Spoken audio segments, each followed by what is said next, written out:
ওরা যখন আমারে বকা দেয় ওই আমি কোন বেজন্মার সন্তান অমুক তমুক ফজ্জা পাগলা, তখন আমি বলি আমাকে যারা এই বকা দেয় তারা রাজাকারের সন্তান।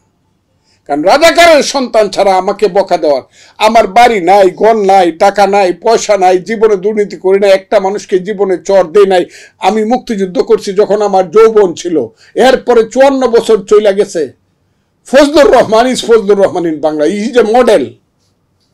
আমি চ্যালেঞ্জ করলাম যে কোনোদিন যদি জীবনে কেউ বের করতে পারে, কারো কাছে একটা টাকা চাইছি, কারো কাছে একটা চান্দা, কোনো দিন আমি চ্যালেঞ্জ করলাম বাংলাদেশে। সেই ফজলুর রহমানকে যারা ফজ্জা পাগলা বলে, সেই ফজলুর রহমানকে যারা কাফের বলে, সেই ফজলুর রহমানের নামে জানাজা পড়া যাবে না যারা বলে, এরা আবার ইসলাম না। আমি মাদ্রাসার শিশু দেখলে পরে জড়ায় ধরে শুয়ে থাকি এইভাবে, বাবার আয় আয় আমার কোলে আয়। আমারা বলে আমি নাকি মাদ্রাসা ছাত্রদের বিরুদ্ধে। আমার বাড়িতে আমি যাদেরকে স্নেহ করি, ছোট ভাই অমুক তমুক, আমার এলাকাতে ছোট ভাই সন্তান, এরা কত কথা বলে। আমরা নেতা তো ভুল করে ফেলতেছে, আমরা নেতা এইরকম হইতো এইরকম হইতো, কত কথা বলে। কিশোরগঞ্জে কে কি বলছে এটা তো আমি ওইভাবে মাথায় নেই নাই। এরা বলুক, এরা বললে যদি দেখে যা আমি বেঠিক, আসলে বেঠিক, তারা বলতে তো পারি, কিন্তু আমি এদের সম্পর্কে কিছু, কারণ আমার ব্যাপারটা বিবেচনা করার জন্য ফোরাম হইল বাংলাদেশ, কোনো জেলা বা কোনো থানা না। আমার ব্যাপারটা বিবেচনা নাকি এটা আপনার মনে হয় না? আমি যা বলছি তা হয়েছে বাংলাদেশে। কি আমি বলছি হাসিনা চলে যাবে, উবায়দুল কাদের কই থাকবে, এটার কোনো ঠিকানা নেই, বলছি কিনা বলেন আপনি?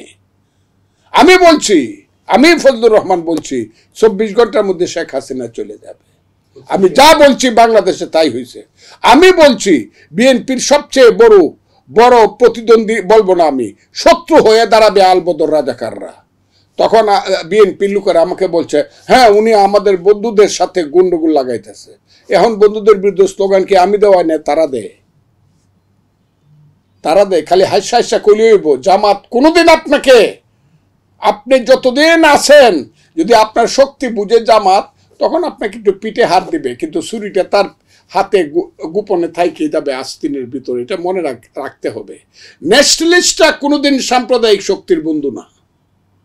বিএনপি তো আমরা ন্যাশনালিস্ট, আমরা বাংলাদেশি জাতীয়তা, এরা কোনোদিন সাম্প্রদায়িক শক্তির বা জঙ্গি শক্তির বন্ধু না। ওই ইরানে কিন্তু ছিল ন্যাশনালিস্ট শক্তি, বহুদিন আমি বলছি, বনি সদর, তারে কিন্তু লাত্তি দিয়া ফালাই দিছে, তার আন্ডারে, তার পিছনে আন্দোলন করিয়া পরে 1.5 বছর পরে লাত্তি দিয়া ফালাই দিয়া এখন 79 সন থেকে ধরে আছে এই যে ইরানের ইসলাম, হ্যাঁ আয়াতুল্লাহ।